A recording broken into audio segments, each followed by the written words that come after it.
best for disposing of ammunition. It's a nuclear graveyard too. Between 1950 and 1963, Britain dumped around 17,000 tons of containers packed with radioactive waste in these waters. They lie there still, no deeper than 160 meters. By the mid-1970s, scientists agreed the minimum acceptable depth was 4,000 meters, and a few years later, Britain stopped dumping nuclear waste at sea altogether. 40 years on, there are fears the waste could be a problem. There's a risk that the containment will break down, the drums will break down in such shallow waters. And of course there's risk that that material will migrate either via sea currents or via uptake in marine animals back to the human food chain. But officials say there's no cause for concern over the waste in the herd deep. It will be completely dispersed and unrecognisable from the radioactivity already in the oceans. The row over the Brent Spar shows the growing resistance to dumping any waste in the sea. Just what was put down there in the past is hard to establish, because the dumping records are incomplete. Alex Kirby, BBC News. Publishers, poets and their supporters have been celebrating National Poetry Day. In an hour and a half's time, the winner of Britain's favourite poem will be announced. A national poll to find the winner attracted more than 12,000 callers to a BBC hotline. The early indications are that it's unlikely to be a big surprise. National Poetry Day was celebrated with a torrent of verse across the country. In Manchester, unpublished poets used an unusual opportunity to show off their skills, even though it was on the pavement. There is culture here, and it's not necessarily always isn't always very expensive or elitist. We just have it here anyway. It's good to know that there's so many people that got the imagination and things, and some of them are really quite good. It's not difficult, you don't need a degree from Oxford, and it's a lot of fun. Poetry is in. Gone is the fear of ridicule should you start expressing your emotions in verse.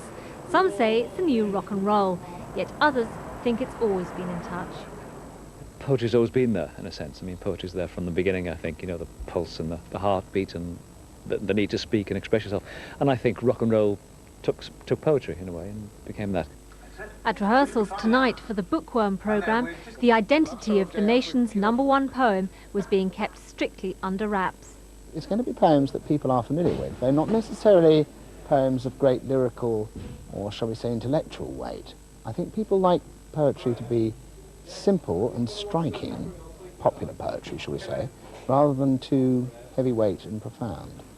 Bookshops did big business when W.H. Auden's Stop All the Clocks found fame with 4 Weddings and a Funeral, yet against all predictions, it's not in the top 5. Poetry is clearly much loved, but the fact is that most people still prefer poems written in the first half of this century or earlier. The most popular modern poet in the poll is Dylan Thomas, who died 22 years ago. Hardly a vote of confidence for modern poetry.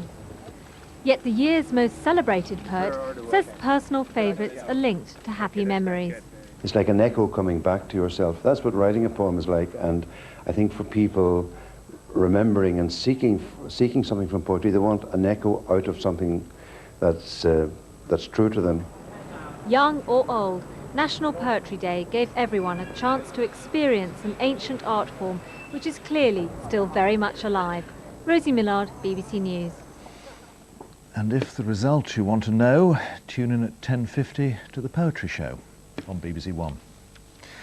The main news again, England's most senior judge has publicly challenged the Home Secretary's plans to crack down on crime. The Lord Chief Justice rejected Mr Howard's call for longer jail sentences. He says that won't deter criminals. Well, joining me now from the Conservative Party conference in Blackpool is our political editor, Robin Oakley.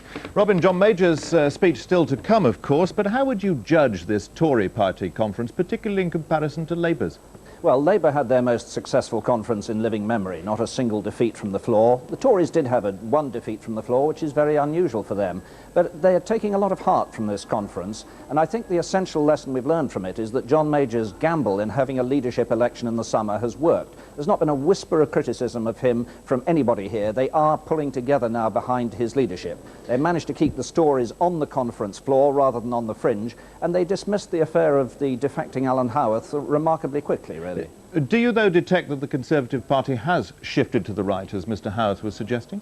That's certainly the outward appearance of this conference, though Mr. Major's telling friends there's no way that he's abandoning the centre ground of politics. He says he's a one-nation Tory and that he proved that by putting up taxes in the recession in order to preserve public services. I think we've seen a certain amount of licensed right-wing rhetoric here because it is the party conference, because these are red-blooded activists and that's what they like to hear. When we get back to Westminster, I think we'll possibly see a rather calmer sound from the government. Robin, thanks very much indeed.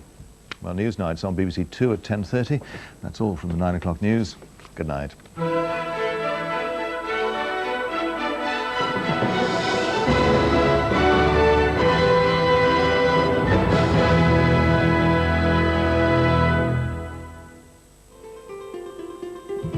Among those under fire around the question time table tonight, the Chancellor of the Exchequer, Kenneth Clarke, and the Shadow Health Secretary, Margaret Beckett.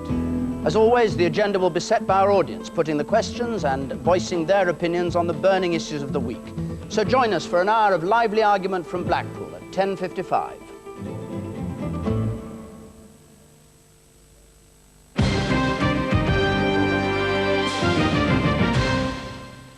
Hello, good evening. The main stories from Look North tonight. A BBC investigation has revealed that some former workers from a Yorkshire factory may be at risk of developing cancer without knowing it. A report due to be published next year will show that there is a gross excess of bladder cancer among a group of men exposed to a chemical once made by Hickson & Welsh of Castleford. Hickson & Welsh is a large chemical company with factories in every continent. In the early 1960s, at this plant in Castleford, it began making mocha, a substance used to harden plastic and rubber. Despite growing fears about the chemical's safety, the company continued to make it until 1988. Several workers who were exposed to mocha subsequently developed bladder cancer. One of them was former fitter John Evans. He was a strong man, and to see him how he went, it was, you know, really pitiful. I think things could have been brought to a conclusion before this. Probably they don't realise what a trauma people go through. It's not known how mocha causes bladder cancer, but it's now widely accepted that it does. Hickson & Welsh offer urine tests to existing employees and have specifically targeted some former mocha workers, but not all. Tonight, the TUC has called for the establishment of a compensation scheme for all former mocha workers who've developed bladder cancer. Mocha has already claimed the lives of some of the men who worked with it, but it can take up to 30 years or more to take its toll. 2 prisoners who escaped from a young offenders institution on Humberside have been recaptured. Guy Furness, aged 23, and Kevin Jarvis, aged 24, escaped while working on farmland near Everthorpe Prison yesterday. They were rearrested in Sunderland today after a tip-off from a member of the public. 3 players have been thrown out of the Rugby League World Cup after testing positive for drugs. The most serious allegation concerns Pierre Grobbelaar, a member of the South African team, which has its base in West Yorkshire. He tested positive for the anabolic steroid nandrolone. The results are a setback for the organisers of the competition. Damian Johnson reports. It's the suspension in the South African camp which will do the game most harm. Their players were continuing preparations for Saturday's match against England today. Pierre Grobbelaar has tested positive for anabolic steroids. A French and a New Zealand player have also been suspended for taking other banned substances. In a statement from the British Rugby League headquarters here in Leeds, the game's chief executive, Maurice Lindsay, who's also the tournament director, described today's developments as regrettable. He said it's now up to the governing bodies in the countries concerned to decide on any further action.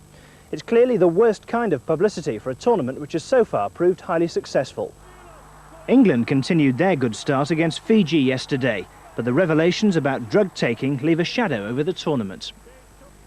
Well, that's all from Look North tonight. We'll be back in Business Breakfast tomorrow morning with our first bulletin at 6:25 from us. Good night. We expect to see more of this over the next few days, mist, fog and low cloud, especially over England and Wales. But just at the moment, we're not watching that. We're watching an active frontal system over Northern Ireland and Scotland. That'll move northwards over the next 24 hours and then be completely clear of the country on Saturday. We'll still have those mild and sometimes misty southerly winds, however. The radar shows some heavy rain in bursts over Northern Ireland and Scotland now, and the forecast sequence shows that rain moving steadily northwards away from Scotland and Northern Ireland in the next 24 hours. Only Shetland by the end of tomorrow still having outbreaks of rain. But there'll be rain over Northern Ireland and Scotland tonight, some heavy bursts in the west. Over England and Wales, a different picture, very misty, increasingly misty, with patches of low cloud and patches of fog, especially in the south where some of it's going to be quite dense, but a mild night too. Then in the morning, a grey start over England and Wales, those patches of fog in many places to start the day, and rain at times over parts of Northern Ireland and Scotland, gradually moving northwards into Shetland, I think, towards the evening, becoming dry over Northern Ireland, southern and central Scotland during the day. Now, some parts of England and Wales will probably stay dull and misty all day, and there'll be rather more mist and low cloud over northern parts of England and Wales than there was today. But warm sunshine breaking out in many central and eastern areas, light winds everywhere except for the far north of Scotland. Up there, temperatures are going to be about 11 to 14, quite fresh, but warming up steadily southwards. 17, 18 over Northern Ireland and southern Scotland, warming up 19 over northern England, 20 to 23 Celsius in inland parts of England and Wales. Then another misty start on Saturday, rain soon clearing away from Shetland early on Saturday, but some showery rain getting into southwestern parts of Britain later on in the day as the mist and fog clears elsewhere. And then a band of showery rain coming across the country during the course of Sunday, followed and preceded by bright weather with just a few showers. It will become cooler temporarily during the course of Sunday. Cooler, fresher, the air cleaner, the air of better quality too, but further warm weather is expected during next week, with rain at times mainly in the north and west. To Miss Elizabeth Bennet. When the truth needs to be told. This, madam, is a faithful narrative of all my dealings with Mr. Wickham. When there are choices to be made. One has all the goodness and the other all the appearance of it. When pride... I shall conquer this. I shall. Meets prejudice. Yes, go, go. I would not wish you back again. There can be no secrets. Sunday at 9 on BBC1. Unwelcome attention. Joanna. Paul, I'm sorry, I know it's very late. Somebody seems determined to persecute you, which is why we're going to go to the police. I had the idea that if it ever happened to me, then I'd know what to do about it. I'm single, I live alone. Why should it happen to others and not to me? He has to attack me, doesn't he? The police don't do a thing until he makes a move. Paul? Joe? Dangerfield, tomorrow, 9:30 on BBC1. A sporting contest where the referee really is a comedian. In 50 minutes, Nick Hancock ensures fair and funny play in They Think It's All Over. It's dirty work, but somebody's got to do it now on BBC1 in Backup. I've slept with Eric. You what? We're having an affair. Who else knows? No one. Hello? Hello, Kate. It's about your husband. You found my wife, didn't you? Look, if you're having trouble today, mate, don't start taking it out on us. You bastard. You did, didn't you? Am I not enough for you? Does all of this mean nothing?